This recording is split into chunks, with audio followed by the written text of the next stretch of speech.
We good? All right, hello. Welcome, everybody, to Creative Manitoba. Thanks for coming to Podcast for Artists, First Friday's panel, presented in partnership with the Manitoba Podcast Festival. And if you don't know, it's a new festival organized by a lot of our panelists here, actually, and it's September 30th at the Park Theatre, so be sure to check that out. A couple announcements before we begin. We would like to begin by acknowledging that we are in Treaty 1 territory and that the land in which we gather is the traditional territory of Anishinaabe, Innu, Oji-Cree, Dakota, and Dene peoples and the homeland of the Métis Nation. And I don't know if you've noticed, but we have a camera here. We're live streaming on Facebook right now. So don't worry, only the panelists are in view. But if you have a question, just raise your hand and we'll bring the mic to you, or you can ask it and then we'll just repeat the question so that the viewers know what you asked. And then for those who are online, ask questions in the comments and we'll try to get to them at the end of the panel. So without further ado, I'm going to pass the mic, or nope, he has his own mic. Our moderator today is Sam Thompson from Witchpolice Radio, and I'll let everybody introduce themselves. Thank you. Cool. Well, is this, am I on? Yeah? You guys can hear me? Cool. Yeah, thanks for coming. This is awesome. I've done some live podcasts before, but the turnout is usually pretty dismal, so this is nice to see that people are actually here. For people who don't know who I am, I host a podcast called Witchpolice Radio. It's a weekly, twice a week podcast where I interview local musicians. I've been doing it for about 6 years now, and I've talked to 300 and some local artists from all different genres of music. And so the topic of the conversation today with all the panelists here, I have my own opinions on it because I've spoken to so many artists doing my own show. But each one of these people here has a very different type of show that they work on. So I think we can get some pretty cool just attitudes and opinions towards how podcasting can help benefit artists. So I think we should just go down the table here, or the line of chairs, and if everyone can introduce themselves and say a little bit about what their show is about and what they do, we'll get started. Hello. Hey. You are way louder than me. Whoa. Somebody turn Sam up. Turn Sam up in the headphones. My name is Stefan Richard. Hello. How are you? Good. How are you? Hey, my name is Stefan Richard. I host the Ever Sick podcast. I also host the Digital Drum podcast for APTN, and I'm also the afternoon host on NCI FM, which is 105.5 in Winnipeg and across the province. Hi, my name's Stephanie Cram, and I work for CBC for the radio show Unreserved, but it also has a podcasting component. That show is focused on Indigenous culture, community, and conversation. We've been on the air for, I think this is the 5th year now, hosted by Rosanna Deerchild. So yeah, that's me. And I'm Kammer Kinnarath, and I guess I host Gay Lunch Podcast. No, I know I host. I know I host Gay Lunch Podcast. And we talk to marginalized communities within the gay community in Winnipeg. And I get the chance to travel quite a bit and talk to people in different cities. And I also host queer comedy at Club 200. And yeah, that's me. I'm Adeline Bird, and I am the host and co-producer of the So Unexpected podcast. We just actually launched our 4th season on Wednesday. And So Unexpected is a raw and edgy interview series. We talk about everything from sex, relationships, politics, all the good stuff that makes us human. I'm also a radio host for NCI with Stefan over here. I host Friends on Friday, where I'm supposed to be today, but I'm here with y'all. And I also host the Indigenous Music Countdown. I write and host for the Indigenous Music Countdown. It's one I love IMC. I really, really love IMC. I love getting to know all the artists. I had no idea that there was such amazing Indigenous talent until I started this show. So that's me. Cool. Well, now I got volume. This is a little better. So yeah, like I said, there's obviously a pretty diverse range of shows that people work on here. So I think we can get some interesting viewpoints. And I guess there's also sort of two elements of what we're talking about today. The first being how podcasting can help creative people and artists sort of further their own goals in terms of starting their own podcast or and things like that, and also how artists can use being a guest on a podcast as a way to sort of further their own careers and use it to open new doors and new opportunities. So on the first point, I think because he's sitting next to me, I'm going to start with Stefan. And you are someone who started basically a basement podcast where you were interviewing your friends, interviewing interesting people, and you sort of turned that into a radio career. You're an actual radio voice now, right? So, I mean, how did you go from one basement podcaster interviewing friends about wrestling or whatever to this? I mean, what was the kind of procedure to get to that point? So I started the Ever Sick podcast, which is my podcast. Ever Sick is kind of like a slang term in the Indigenous community, just like ever sick, calm down. So and I wanted to have like a really unique take on presenting Indigenous stories and Indigenous people, and I wanted to celebrate the successes of our own people in our own community. And it's not Indigenous exclusive, but that was, I guess, because if I'm on it, I'm from the Saugeen First Nation. I guess that makes every episode Indigenous. So when I started doing these podcasts with a number of different guests, like wrestlers, I used to be a pro wrestler for 13 years. And then once I got out of wrestling and I had no creative outlet, and I got into this, and like I mentioned, doing the Indigenous focused stuff, it started getting around the community to different people in different places, and then eventually people started reaching out and saying, hey, I really like your podcast, hey, can I be on your podcast? And then I chose to interview the people at Digital Drum, which is the APTN's online music service. And when I interviewed them about what they do and who they profile, they said, hey, could you do our podcast? And I said, yeah, absolutely. I didn't think anything of it. I thought like, hey, maybe I'll interview like one or two people and try it out and see how it goes. And then they came out with me with a money figure, and I was like, yeah, I'll do that. And then it grew from there, and then eventually from that, and Digital Drum has a national reach because it's on a national television network, or it's tied to a national television network, that when the first season was over, had a lot more exposure, and it just kind of dominoed from there. And then eventually I got on at NCI. It was originally supposed to be a 4-day tryout kind of thing. It was like, hey, can you fill in for 4 days? And then it's like, well, come back next week. And then now here I am 5 months later. Right on. That's awesome. I think that kind of is maybe a question for everyone here, is that I think a lot of people have the idea when they start a podcast that they see examples of people who have succeeded, and a lot of the time it's a celebrity or something who have a podcast and they'll have millions of listeners right away, and they try it for 3 episodes and they get 2 listeners, and then they just scrap the idea. So I think that you're a good example of someone who has actually turned podcasting into a career in a roundabout way. I mean, it sounds like you kind of were fortunate enough to the right place at the right time in a few cases, but it's cool to see that, because I think there's definitely a preconceived notion that podcasting is not going to make you any money and not going to actually get you anything other than talking to your friends in your basement, right? Yeah. So I guess for the rest of you, do you think that podcasting at this point in time, now that it's become more of a thing that people know about, do you think it's a viable way, a career option for people who want to start their own shows? For anyone here, I mean. Absolutely. It's opened lots of doors for me, not just in radio. I've had the opportunity to be featured on Huffington Post like a tourist. So lots of very interesting opportunities have manifested out of this. And I'm like Stefan. We started in the Coach B studios, Roger's basement. And yeah, it's really about being consistent. I think consistency is huge. And, a lot of people say to me, oh, how did you get this person on? How did you get that person on? You just ask. And if people see that you take this serious and you love what you do, they will take time out for you. For sure. Yeah.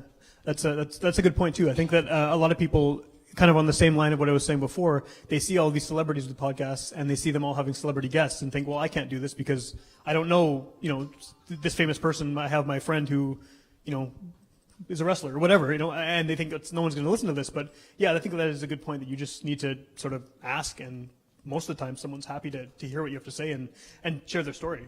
I think that wasn't really a question, but so I guess we'll go over here too. I mean, you being with CBC, your role is a little bit different than the rest of us here, who are a little more DIY as far as podcasting is concerned. But how has podcasting sort of been received at CBC? Because I've noticed a lot of more CBC shows being available in podcast form. Is it something that's kind of embraced there, or?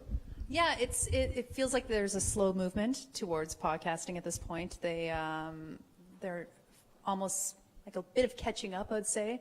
I'm a huge podcast fan, and I have been for years and years and years. And it just seems like now there is more of a focus on it. And it's figuring out how we can make podcasting something separate, especially on our show right now. Our podcast is only slightly different. We take the songs out because we don't have license to do that, and then just pop it up. So there is an interest in trying to make it something unique and include content that maybe people don't hear on the radio. But again, it takes time, and we're kind of just scrambling to try and figure out how to make it something different. But there is definitely more of a focus right now in CBC, and they do want to train more people and get them working in podcasting as much as possible, it seems.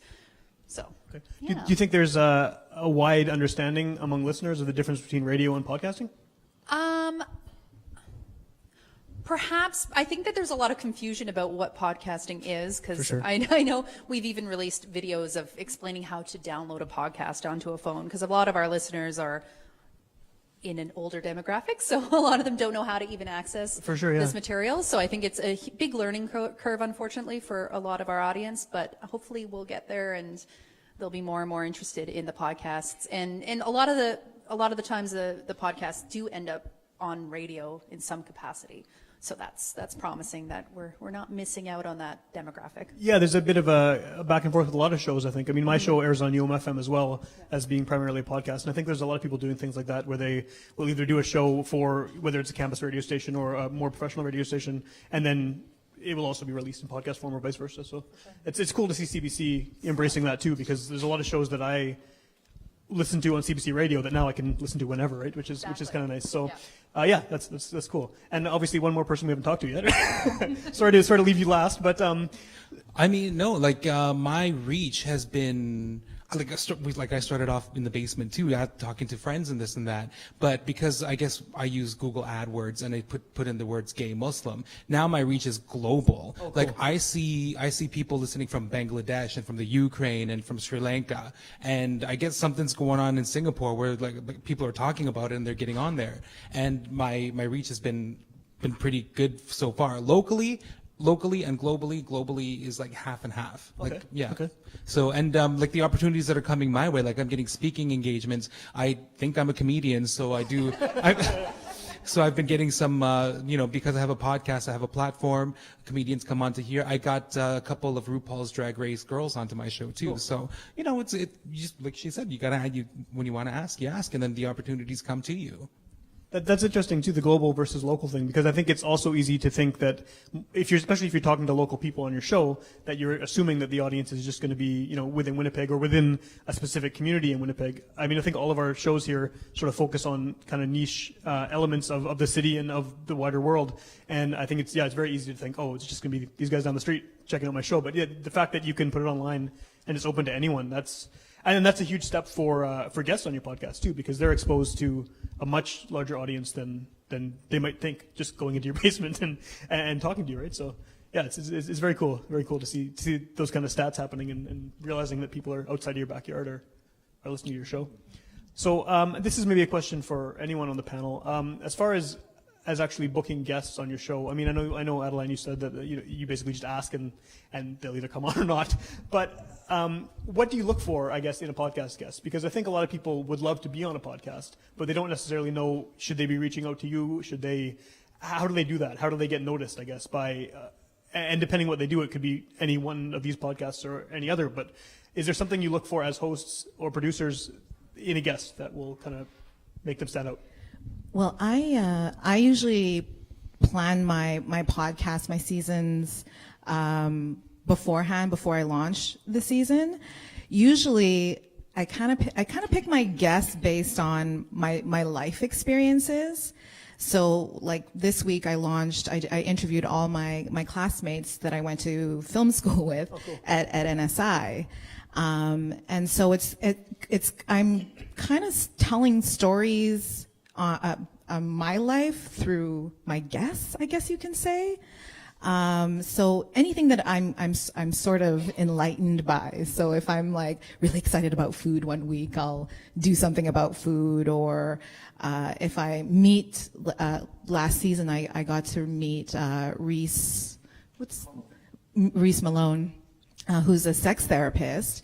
And the moment I met him, I was like, I need to have you on my podcast. Like sometimes I just feel inspired in that moment. And then other times I plan things out. But for me, it really depends. If I meet somebody who I find just super interesting, I'm like, hey, come on my podcast. Here's what we're going to talk about. Right, regardless, I guess, of who they are or what they do, just they appeal to you for some reason or not? Yeah. Well, what about the rest of you? Is there a process for finding guests that you... Well, for our show, we really need the personal story. So we always say it has to have a character and an action and an intent. So it's a person doing something for a reason is what we look for. So we have big names, but we also have people that no one's ever heard of. And it's because their story's really compelling and it's something that our audience can perhaps relate to. So for us, we do a lot of research into our guests. We make sure that they have a compelling story, and sometimes it takes a while to get it out of them. So you have an artist doing some project, and then you interview them, and then you find this one nugget, like, this is what we're going with. This is what, you don't know that this is the most interesting thing about your story, but we'll make it that, because that's what people want to hear. I think that goes the same for any kind of journalism, too. You're looking for the interesting angle that's going to pull in readers or viewers or listeners, yeah. For sure. Yeah, and so it is a process, and then obviously we have to consider other things. Are they a good talker? Can they string a sentence together? But other than that, we're just trying to find a really strong story, and it can be anyone. I think some people don't even understand the power of their own personal story. They just kind of neglect it and say, well, my life is whatever. But everyone has a story to tell, and it's just figuring out the angle and how to tell it. That's a good way to describe it, I think. I think regardless of genre or theme of a podcast, that is what everyone's looking for. Radio, podcasting, really anything, any way to tell someone's story. You want to find, what it is that makes them stand out. For sure, yeah. That's cool. I think as a host, I've only been doing it for a year, but as a host, the more, like, artists have stories. Let's not lie. Like, we wouldn't be doing what we do if we didn't have stories, right? And as hosts, we have to sort of, like she said, extract them out of them, because sometimes you can have someone who's a bit of an introvert on the show, and then you make them the star for that half hour, that 45 minutes or whatever. And as soon as you hear something that, like a nugget, then you ask more, you probe into, how'd that make you feel? And for something that I do with my guests is I would ask people to come on, like, who are artists, but they would have to be, like, because I want to hear my voice and voices that aren't heard on the general radio, especially when it comes to queer voices. And I would get them on and I would, ask them questions, and most of the time they are artists and they have something to promote, and I just want to hear their story, how they got there and what they're going to do. And No, that's cool. I think of the panel here, my stories are always heard. Being a white guy, I think that, like, I'm the odd one out here. Do you think that it's very cool we have such a diverse panel too? Do you think that part of the reason behind any of you getting into podcasting was to get that voice heard? That wasn't maybe necessarily.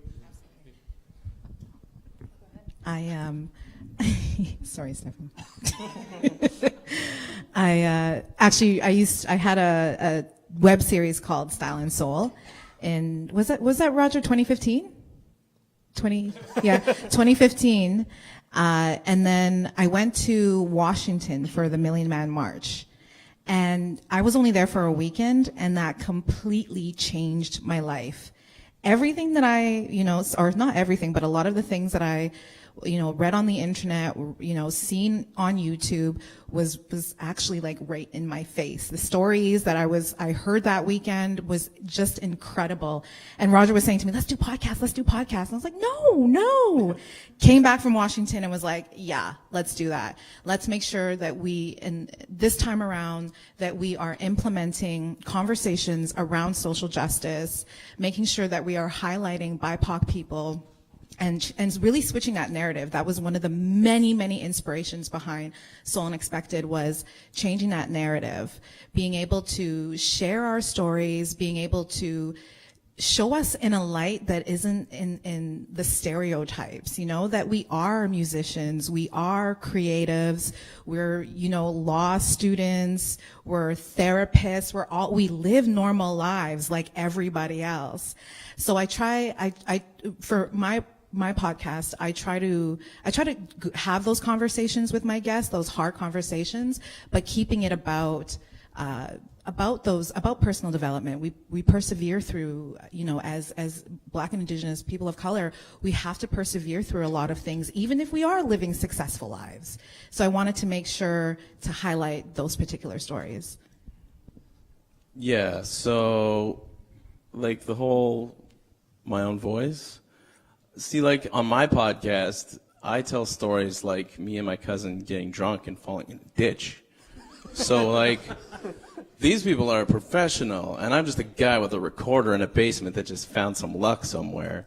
So to answer your question, to hear my own voice, yes, I want to hear more idiots like me talk about stupid things.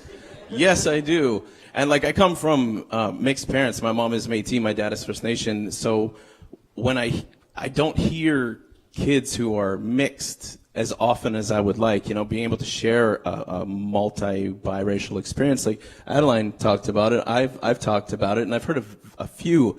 But going back to an earlier question, talking about the guests, I didn't throw my 2 cents in on that, but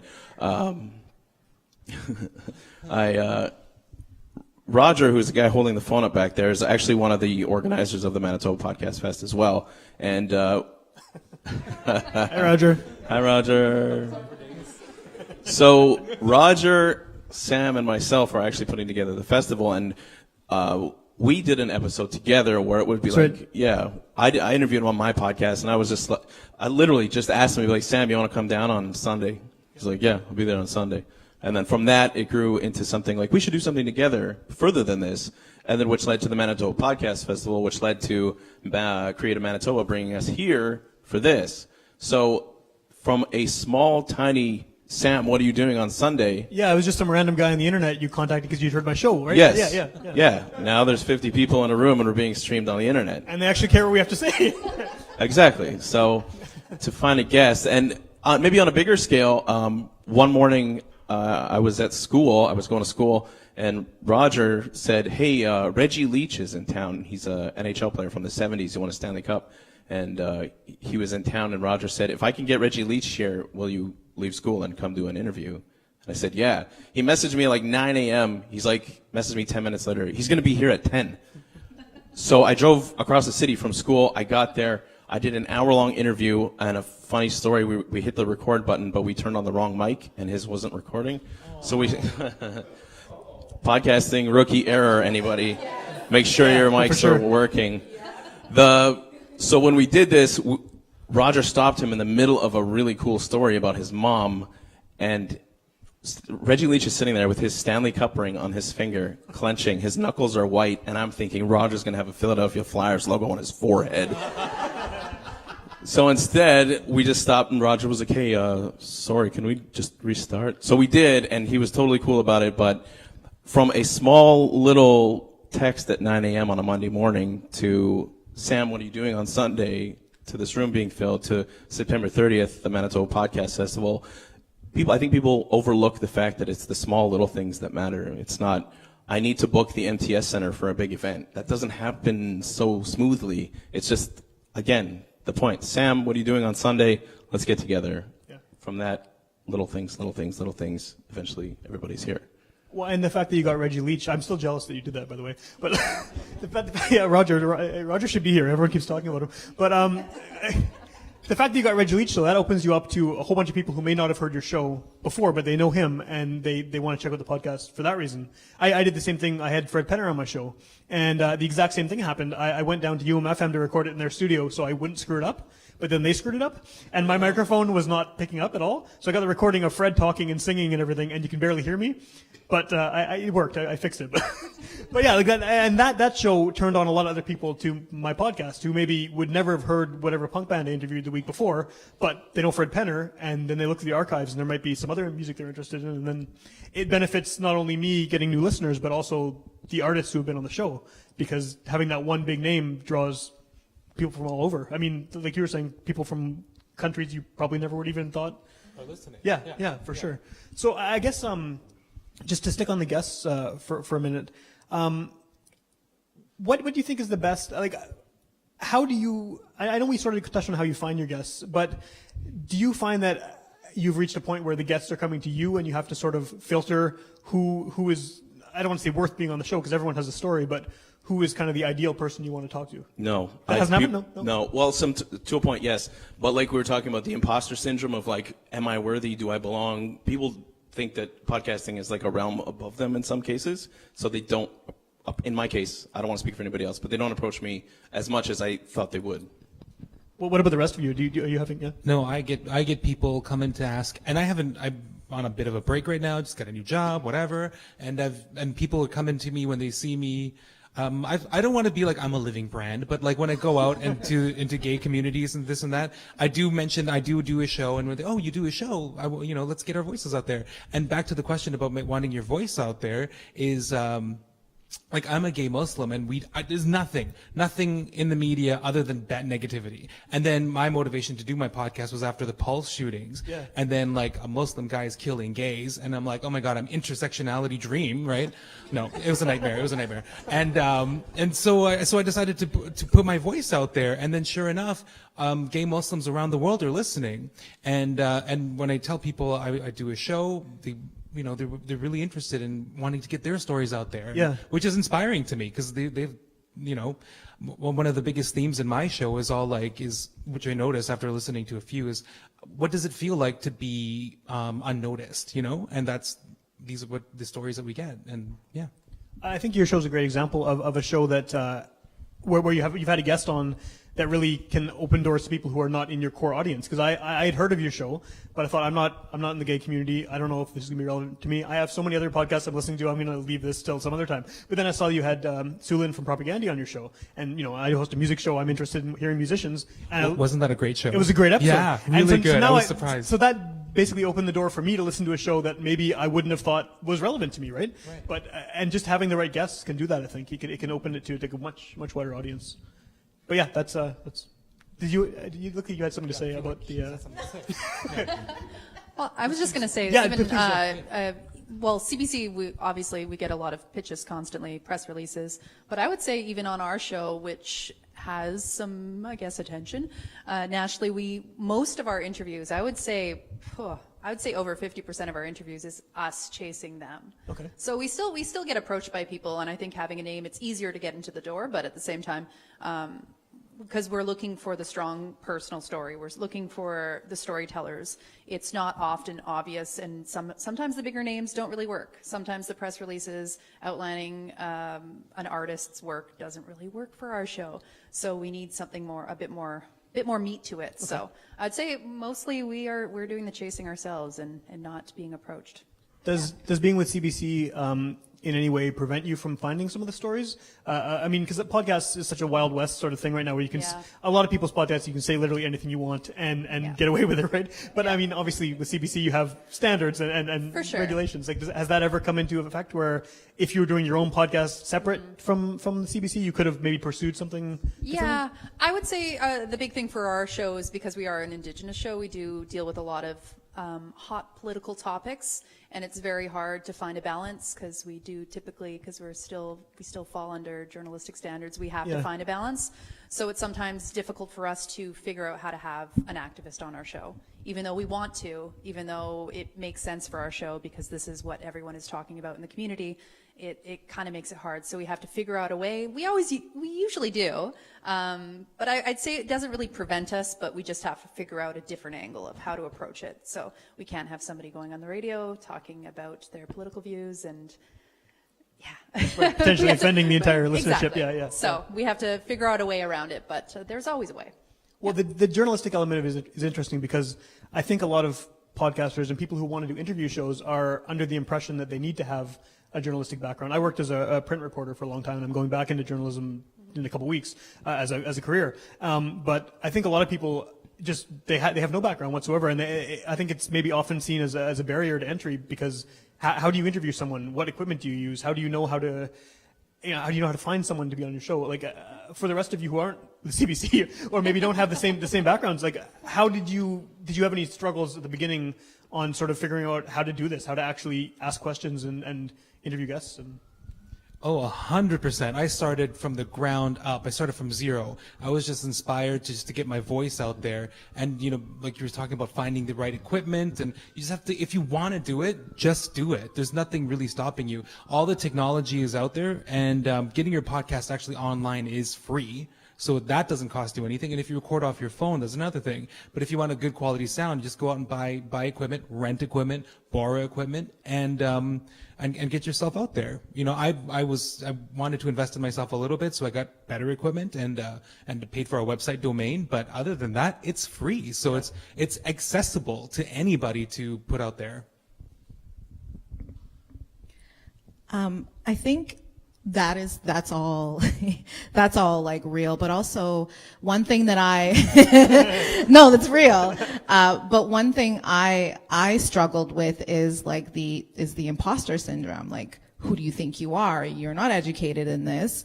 You don't know what you're doing. There's so many times where I was like, yeah, you want to have your voice heard, but what if people, this, all the things that we think as humans, what are people going to think? What are people going to say? What if people come for me, which they do anyways?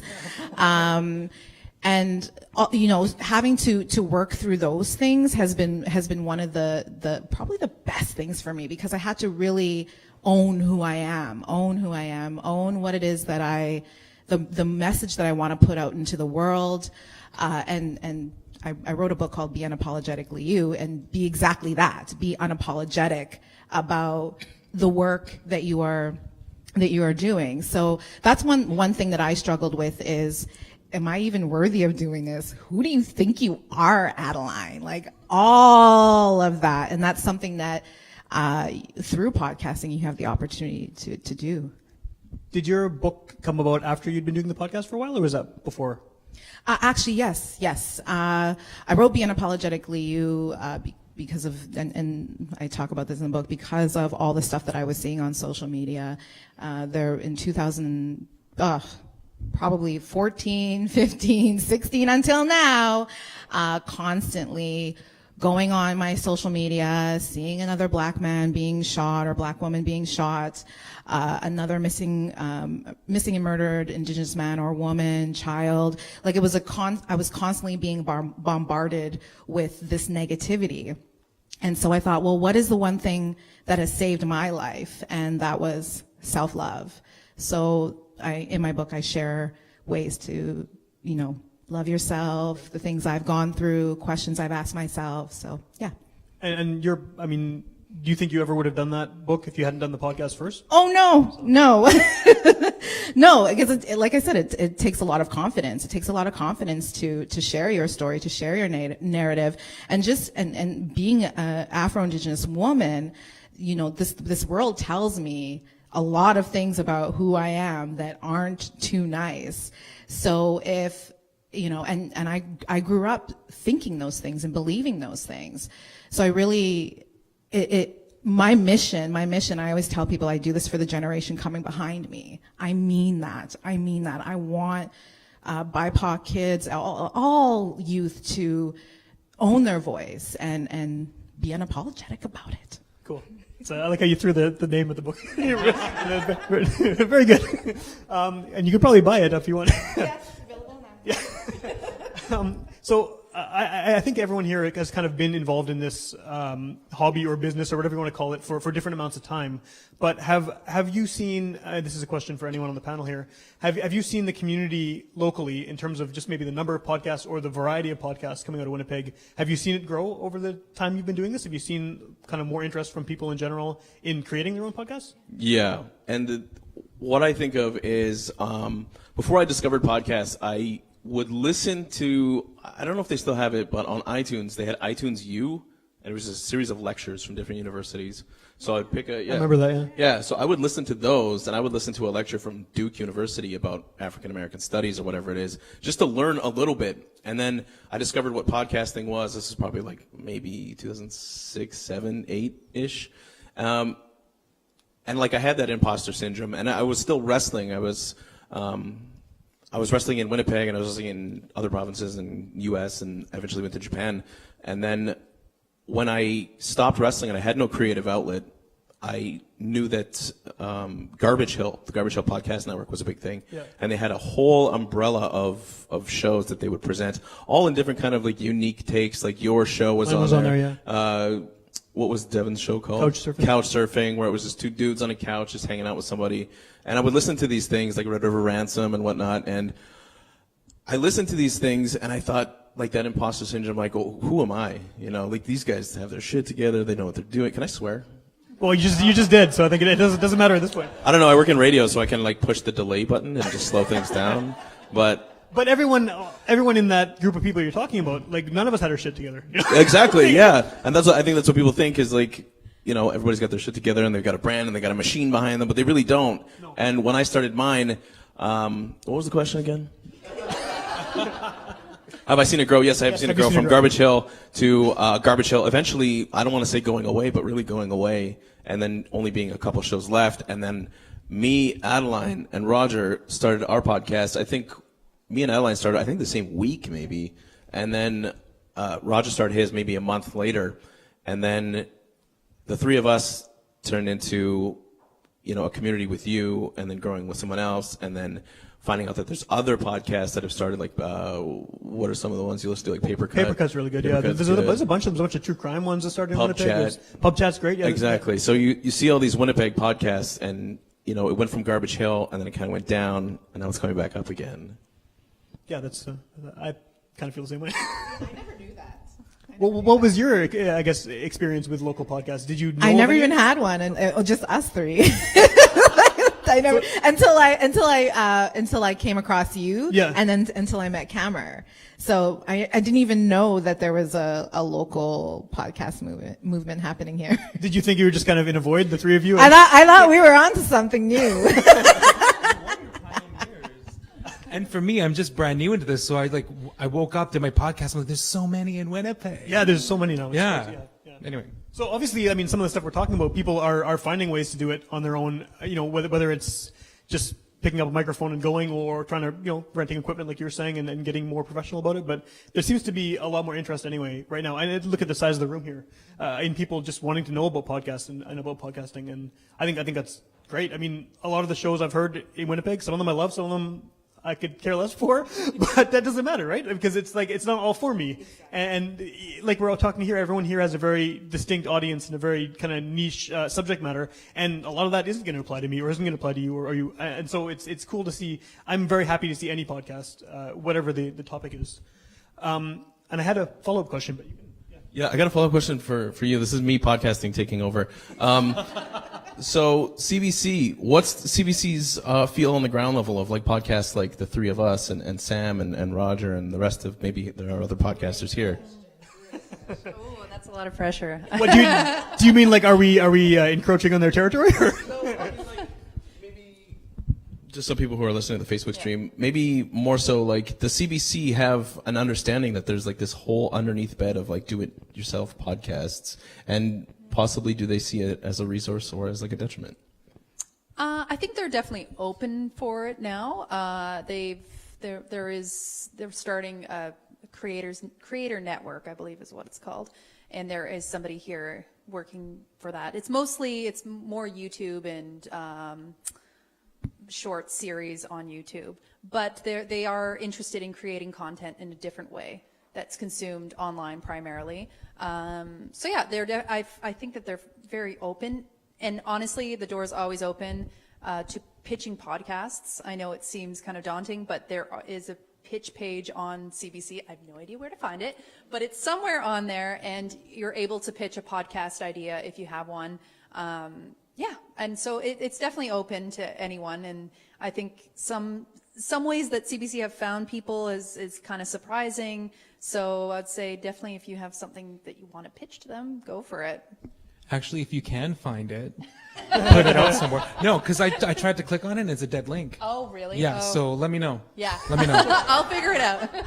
Everyone was talking about the imposter syndrome earlier. I've actually been to that pitch page Yeah. a few times over the years and wanted to click it, but then, no one wants to hear Yeah. what I have to talk about. So I think there might be, especially for people who are doing it DIY, like the basement type podcast, there might be a bit of a barrier thinking, oh, well, this is a professional journalistic endeavor. I don't know if I can, I don't know if I can break through to that. So, like, what would be your advice, I guess, for someone who has a really good idea and maybe not the experience or the technical training? I'd say just trust in your abilities. If you've been doing podcasting by yourself, then you definitely have skills that are applicable to a radio show. It's not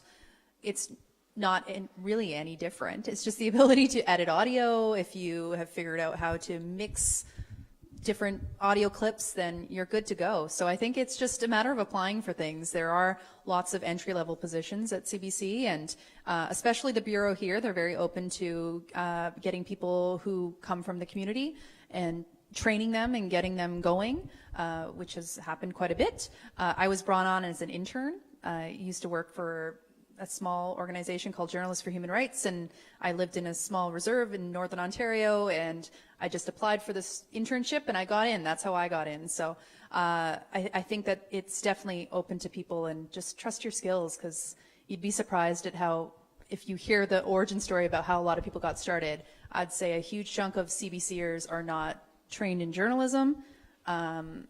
They come from a background in knowledge on their community, and that's why they were hired. So there's a lot of different reasons why people will be hired by the CBC, and it's not just having the skills and not just having the education, because again, I'm a rarity. I do have a journalism degree, but most of my colleagues do not. So Well, yeah, and that's what my experience has been with podcasts too. I mean, I went to journalism school as well, and most people I know who are doing shows, they have none of that, and some of their shows are much better than mine. So for sure. Yeah. you don't need it, right? It's not essential. Yeah. Yeah, you'd be surprised. Yeah, so. for sure. For sure. I think maybe a good thing to talk about now would be we've mentioned it a few times, but the Manitoba Podcast Festival. Part of the reason, like we said, Stefan and Roger back there again, and I sort of organized it in the first place is because we want people to come out and learn how to do this. I think kind of a common feeling from everyone here has been like that we encourage people, everyone sort of who does this wants to see other people doing it and wants to see other people taking the chance and the opportunity to make their voice heard, whatever it is. If they want to do a podcast about, some obscure horror movie and every episode, go ahead. If you want to do a podcast about, anything, right? So the reason we kind of started the festival is because we noticed a community growing here, and we want people to show up and ask questions. We're having 3 or 4 panel discussions very similar to this at the Park Theater, and the idea is for people to come out and talk to us. We'll talk amongst ourselves, I guess, but come out and kind of give their opinions and their questions of how they can get started. And none of us, are necessarily experts, but we've just been doing it, and for whatever reason, people have listened. we've generated an audience. So I don't know if you want to say anything about this, Stefan, but. About the podcast festival specifically? Yeah. So, or I guess the reasons why you think it's important that we're doing this. right. So I think one of the important things is getting people together and networking just like we are today. Simply because, like we've referenced a few times, me, Adeline, and Roger, Adeline didn't even know there was other podcasts around. So the fact that this is happening and, we're putting together the festival is really important. And I think I don't want people to get the wrong idea that it's just going to be like a series of shows and like each show is going to have an hour and you can come and watch and interact. That's part of it, because our plan is to record each panel and then eventually release it. So, it's kind of like an online resource for people. But the afternoon is going to be much like this. There's going to be panel, networking, Q&A, and possibly a free lunch. I don't know. Did we figure that out yet? I don't know. We got a couple weeks. Pretend you didn't hear about the free lunch. Edit that out, right? Yeah. But no, seriously, the idea is that we want people to come up and whether they want to ask questions while the panel's happening in front of everyone or come before or come afterwards and approach one of us. And I want to see more people doing this. I love listening to podcasts. And my list of podcasts I've subscribed to continues to grow, and a lot more local shows have been kind of added over the years, right? So yeah. I'm always happy to hear what people are doing because it's fun, it's easy.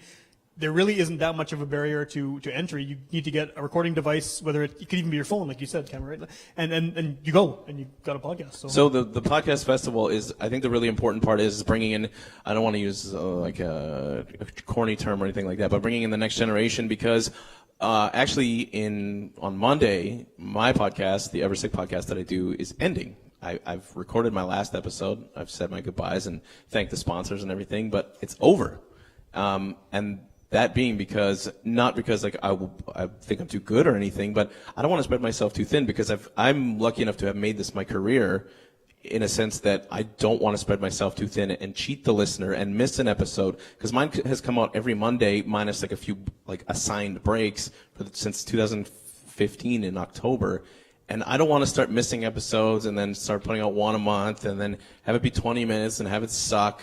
I don't want that. I want to cheat my listeners. So I'm leaving before it starts to fall off. And even maybe not anybody that listens to my show. I don't know if anybody listens here, but I feel like it's already started to kind of fade away just a little bit. And I don't want that.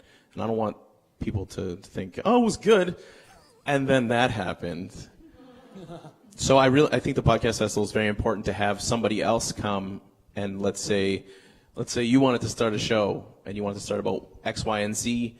Now I have something to listen to. Now that I'm kind of out of the game, per se, the next person can come and take over, not necessarily my spot or anything, but just like have another resource in the community. And I think that's what's lacking, because for the 100th time, Roger in the back there is in charge of the Indigenous Filmmaker Collective, which is essentially this, but with filmmakers. So they get together once a month, sometimes twice a month, and they have a potluck, or else they'll sit around and they'll talk. They'll dip into each other's resources, like they'll have actors, filmmakers, producers, costume designers, and they'll all get together and then pick each other. It's like, hey, I got a shoot coming up 2 weeks from now. Are you free? And that's how it happens. And podcasting is very much the same way. You know, it's a network of people that needs to grow in this city, and I think that would be very important.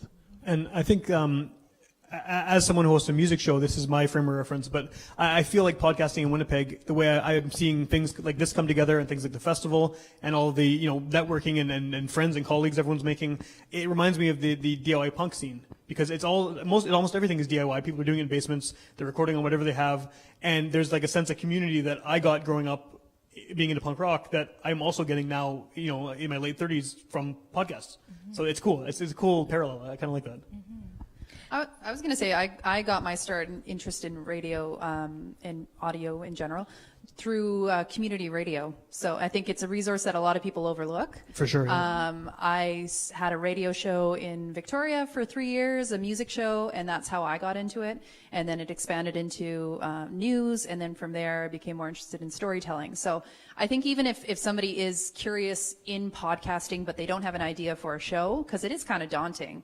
Because I think the more successful shows have quite the focus. So if you don't know what you want to do, but you're curious to learn the skills, or you're curious to even get your hands on audio and playing with it, then go to your local community radio station and start there. It's as simple as that. And they provide all the training that's very much applicable to producing a podcast. That's a very timely thing to bring up, because actually at the podcast festival, one of the panels we're doing is podcasting versus radio. So we're having professionals from local radio stations and local podcasts, and kind of talking about the finer points of each, and what might be beneficial to one person in a podcast form might actually be better for someone else doing it in more of a structured radio form. So I think there's it's very connected, especially the DIY element of it, and there's a lot. For sure, yeah. There's also another, you can actually do video on podcasts as well. So there's podcasting is not just audio, it is visual as well. So if you are, let's say, an artist who may have, music or art or whatever it may be, you can still showcase it on your podcast through the video aspect. So there's so many different ways to just share your work and to do this. It's not just audio. It's not just getting a recorder. You can even just do it off your phone. There's so many cool and interesting ways to podcast.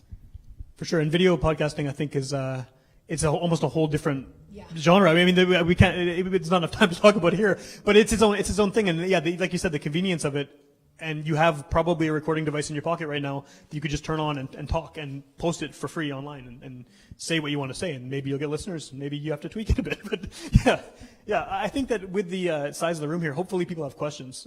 So yeah, let's, should we, I'll pass this mic around. Okay, so here we go. What I was hoping you might address tonight is, like, I have a blog, you know, and it's a very active blog, and I wanted to add a podcast as a component to the blog, and I wasn't quite sure how to go about doing that. Is it just a matter of recording something, putting it on YouTube, and linking to having that link to your blog, or can someone help us with that? Okay, so you have a blog, which means you have a website, right? So if you what type of website? Okay, we'll get into the technicals later. Okay, yeah. So you have a website, right? And then you want to load the audio. Just film the record the audio in any type of way. Put the audio onto the website, and it becomes an RSS feed. You take that feed and you can put it onto Google Play, Apple Podcasts. Spotify, iTunes, everything. Yeah. So on all these platforms, you can put it on, and it is pretty simple. But if you do want to know, I mean, we can connect, and I can help you out with that. But once you do one, easy. Yeah. And the best part about the feed there, like he's talking about, is that people can subscribe to your show. So whether people don't have to go to your blog every week to find the new episode, it'll just automatically download to their phone or whatever they're listening on. So you kind of have a built-in audience as soon as people start subscribing. So does anyone else have questions? Let's see if this reaches. Thank you. This is for the CBC gal. When I heard that CBC Radio is going to start doing podcasts, I'm going, well, they're into radio. They're not into podcasts. Like, doesn't that break apart the audience, fraction it, and like, what do they really gain? Is it like, are they really gaining something, or are they losing something? Well, I think like I said, a lot of the podcasts are eventually played on radio at some point. But we're trying to diversify as much as possible to reach an audience that we realize that there's a demographic that we haven't hit, and it's a younger demographic, and they're getting their content online. They're not turning on the radio. They're not watching TV anymore. So it's just a way of reaching a different audience. But at the same time, it has a different sound, a podcast, than a radio show. It allows us to be a bit more creative because it doesn't really fall under journalistic rules a lot of the time. So you're able to kind of break away from the standard news telling. So like, I understand what you're saying. It possibly is excluding an audience, but hopefully by showing them how to get into podcasting, which we have videos online available to explain how to find a podcast, then hopefully we'll invite more people into that realm as well. Yeah.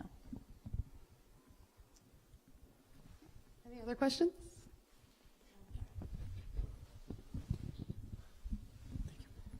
So I know CBC is more of an established brand, and I know, Kammer, you were talking about using Google AdWords, but for everyone else, how do you go about marketing your shows? Social media, mostly social media. It's one of the best tools so far that I've used. I eventually, probably next season, want to look at getting some sponsors on the show. But yeah, I think it's growing first, right? It's like getting people to listen, to grow your audience, and yeah. In my case, I talked about my lack of professionalism and structure. I didn't market it at all. It was just word of mouth. And like, I'm not saying that I didn't care, but I really didn't care if people listened. I didn't. I just wanted a place where me and my cousins and my friends, and in a case like I had a chance with Reggie Leach, you know, just to talk to them and just to pick their brain. That's really all I wanted. And then eventually I actually did Adeline's podcast. I think I've told her this before, but she asked me, she's like, well, what are you going to do with this? And I was like, sorry, I'll swear this, because I'll quote myself. I was like, fucking nothing, man. Like, I ain't doing nothing. And then eventually she's like, what are you doing? Like, why are you putting out all this content for free and not expecting anything back? And then eventually something clicked, and then everything just started moving very, very fast. And that was like within the last year. So. I just want to kind of echo what Adeline said about social media. I interview musicians, like I said, and a lot of the time I'll have maybe 3 or 4 members of a band on. So I just kind of ask them at the end of the show, can you share this on whatever platforms you use? And so in that case, I get the band's official page sharing it on Instagram, Twitter, Facebook, and then each individual member will do that as well. And it just kind of, it's word of mouth, but you get an extra boost because all these people, or even if it's just one person, are sharing it with their audience as well. I think with me, from the marketing stance, is I'm very niche, like marginalized queer communities, and I started to talk to people and find where your people and your tribe actually collect and move, and then go talk to them. So I talked to different pride organizations in Canada, and I talked to basically that. I talked to Pride Canada, and I talked to QPOC in Winnipeg, and just let them know, hey, I exist. Tell your people about me, this and that, and social media helps a lot too. Yeah, speaking engagements, as many as possible. The community radio came up a couple of times. I wonder if you could talk a little bit more about what you meant by getting started with community radio. Honestly, it's just going through the front door and saying I want to get involved. I volunteered at 2 different community radio stations, one in Victoria, one in Montreal. And it's just a matter of going in and saying I want to get involved, and they usually start you out with doing things like I had to sort CDs for the first month that I was at the one in Victoria, and then eventually you can get into training, and they will show you how to put together a show. They'll show you how to work the board, and then from there you can learn other things like how to cut tape before you air it, and it's not actually cutting tape. It used to be, not anymore, but not anymore. Yeah. So I think it's just a matter of emailing. There's usually, if you go to any university, it's usually universities. So if you go to a university's website, you can find what their community radio station is. Sorry, I do not know the ones here. No, I was just going to actually, I'm from Winnipeg. One of the Winnipeg stations here actually airs my show. I didn't approach them. I was always a listener, but they asked me, the station manager, if he could start airing my show at some ridiculous, late night hour. And so I was really happy to do that because it's kind of a great way to get people listening. And the fact that you're actually on the FM dial kind of lends some credibility to what you're doing. If someone's never heard of a podcast before and you say, oh, well, it airs at 3 a.m. on this channel, right? Then at least they can kind of connect. But the stations here in Winnipeg, my show gets aired on one of them, and I've interacted with people from the other, and they're so helpful. Like, they are really, really encouraging for local people from any background, whatever kind of music or content they want to share. They want you to do it, right? So they're UMFM and CKUW are the 2 here, and they're both 101.5 and 95.9 FM, and the volunteers there are awesome. The permanent employees there are fantastic. Like, everyone just really wants to hear more voices in the community. So I would really encourage you, if you want to do a show, to check them out. Also, CJNU, they air the Winnipeg Gold Eyes, the 93.7. They are very involved in, I know for a fact, I'm not sure about Red Rivers, Creecom, or anything like that, but they are involved with places like Herzing College and high school radio students. They'll just like, hey, if you want, come down on a Sunday for an hour. You can board up, which means just turn the mic on and off, turn the volume up and down, things like that. They're very helpful. I just wanted to ask the panel, what is the most challenging thing about starting a podcast? And the second part is that, do you have to edit one person can just pick your phone up and start doing podcasts, or you have to know how to edit, some kind of technical knowledge? As far as the editing thing, I do very minimal editing. I record an intro to say what the episode's about. I record the episode, and then I record an outro saying thanks for listening, whatever. And you can find this person on social media. That's very minimal editing, but there are people who will literally just turn the mic on, record an hour, and then just put it out, nothing, just raw. But to start a podcast, my biggest advice is to actually start it. Because people are in that mindset where like, oh, I don't know, should I do it? What will I talk about? Just start it. Just start talking. My first episode was 6 minutes long, and I had talked about how I wanted Click. You guys know what Click is? That's spam. I wanted Click to sponsor my podcast. I talked for 6 minutes about that. Is that still available online? It's somewhere. My first one was 3 hours long, and it was terrible, unlistenable. But yeah, like I mean, yeah, it was long. It was. We didn't realize at the time. I was doing it with a couple of friends. It was the first attempt at podcasting, and we didn't realize until afterwards how unnecessarily long it had been. But yeah, like I agree with that for sure. You should just start it. I mean, if you're not sure how to edit, don't edit. Just record it, post it, and get advice from people. You know, find someone you know and let them listen. See what they have to say. They might love it as it is, and then you might learn editing kind of as you go. And there's a lot of free programs available online for editing as well, and a lot of them are kind of intuitive, I would say. Not totally, but a little bit intuitive.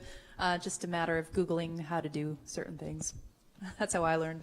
We'll just have time for one more question. One thing I wanted to mention that when I tried to start a podcast about a year ago, I discovered that, and I thought this would work, you can apparently do it on Wi-Fi. I guess it's not fast enough, even though it was just audio as broadcasting. So the lady in London, England, where my podcast came from, called Central Peg Life, said you must have a high-speed connection at home, because I thought wherever the internet was, you could go to a baseball park or Bomber Stadium and do a podcasting on the fly or on the street somewhere.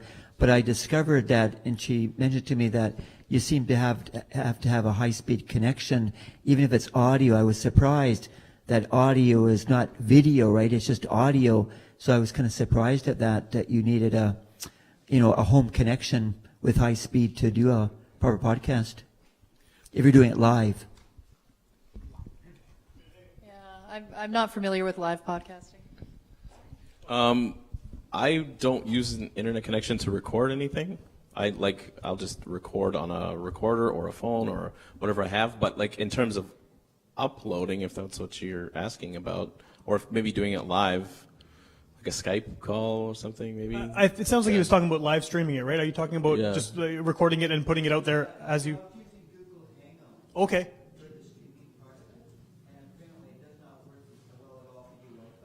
I'm sure there's somebody who can help you technically with that. Yeah, I think in most people's cases here, we record our shows beforehand and then release them afterwards. Like I do mine sometimes 3 or 4 weeks in advance or more, and so it's kind of in the bag. I have time to edit it and do what I need to do with it, and then I release it. If it's a band with a CD release coming out, I release that pre-recorded episode in time for that. So I think if you're having troubles with live streaming, that might be a solution, to just pre-record it and then release it, from home or somewhere you do have a fast connection. Is that?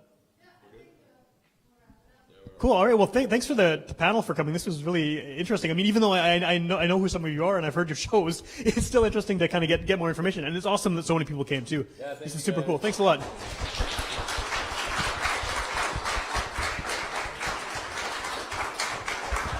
Hey, feel free. Even though our time is done, please come up and ask questions.